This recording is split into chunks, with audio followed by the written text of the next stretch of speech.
The last fly of Flight 707, disaster on South African Airways Flight 228 from Windhoek 20th of April 1968 location near Windhoek, Southwest Africa now Namibia aircraft type, Boeing 707-344C.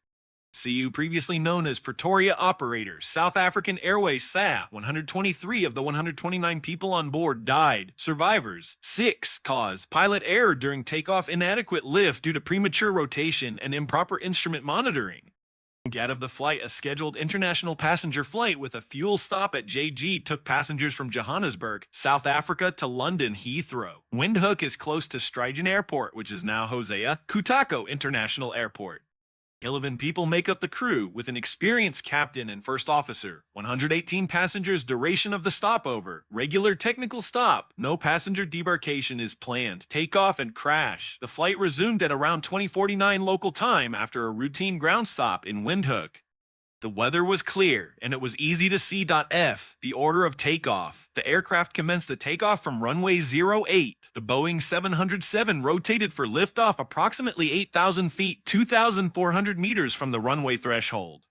The aircraft never exceeded 60 feet 18 meters, as evidenced by witnesses and investigation reports. The aircraft failed to gain altitude and speed. It settled back down and struck the ground just past the runway, hitting a low ridge and bursting into flames. Impact and aftermath. The aircraft disintegrated and caught fire on impact. 6 of the 129 people on board died from burns and other severe injuries. Impact injuries and subsequent fire caused the majority of passengers' deaths. Emergency response was swift, but the intensity of the blaze limited rescue efforts.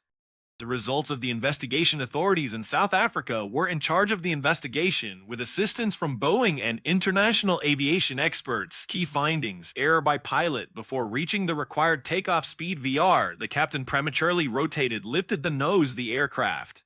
This premature rotation led to insufficient lift and a dangerously high angle of attack. Inappropriate instrument use. The attitude director indicator ADI had a non-standard presentation due to a newer cockpit layout mark. ADI taught pilots probably didn't know how to use the instrument, which made them wrong about pitch and climb angle. Insufficient instruction.